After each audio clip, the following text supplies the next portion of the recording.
What's up, YouTube? Today we're looking at some knuckles. I'm going to be going over my collection of impact weapons, which isn't sizable compared to some, but not only are we going to go over it, I'm going to spit some truth, and you can take that to the bank. What I'm going to say. Some people aren't going to like it, but it is what it is. So these are brass knuckles, right? Obviously, you put them on.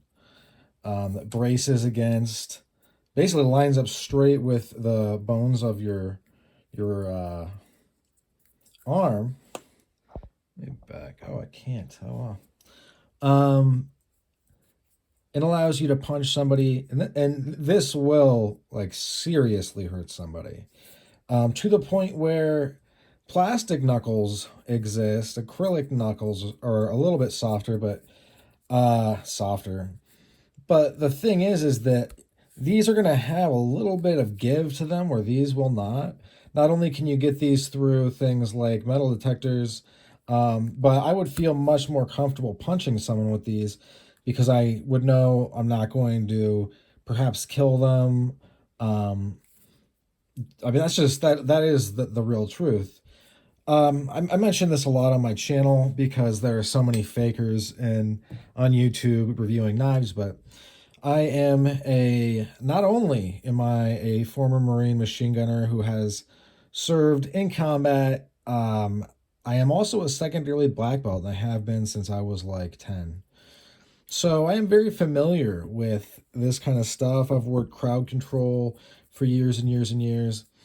And although I think it sounds funny to some people that you would worry about, like, hey, this will like you'll kill someone with this. Well, first and foremost, most locations are not going to let you carry these.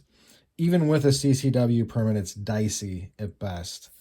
Kind of depends on where you are. I know in Iowa, you can carry them. I live in Pennsylvania right now. You can't. Denver, I doubt it. Just throwing out some general areas at the top of my head that I know pretty well.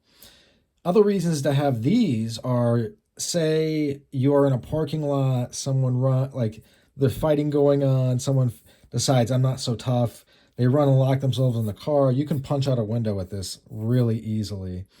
Or say, basically now you're engaging with vehicles. I don't think it'd be possible with this. You'd really have to hit them hard. But it's just that this is such an intense weapon. It's such a crazy weapon. It's extremely effective. Look, I'm not saying that this bad boy isn't effective.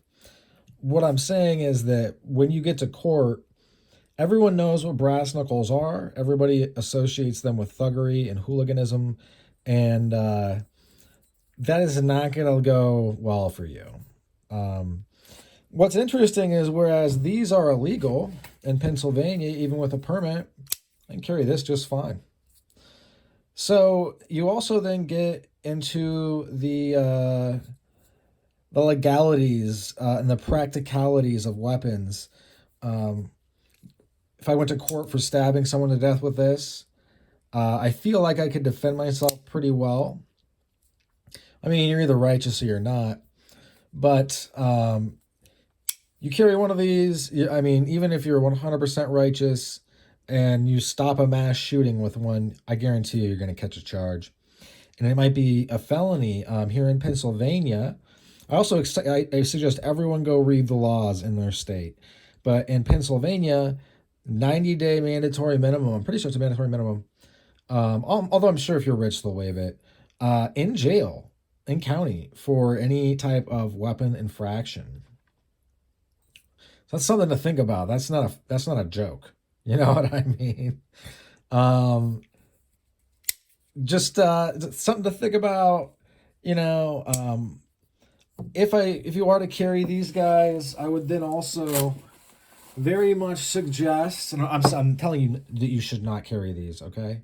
But I would also then, if this is in your right hand, you need this in your left hand. You increased your engagement of threat level by an order of magnitude.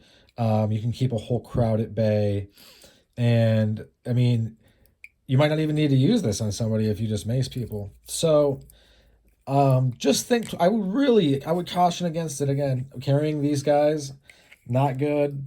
The law will fuck you up, and I mean, if you bust somebody's head open, which is not hard to do. I mean, seriously, people underestimate these things, and it gets them into trouble because you end up like using what is essentially lethal force in events where you don't even need to, right? Like in a drunken parking lot fight, I really, if the other guy doesn't have a weapon on him, isn't trying to kill you, I don't think that like pulling this out and busting somebody's head open is warranted. But it's up to you.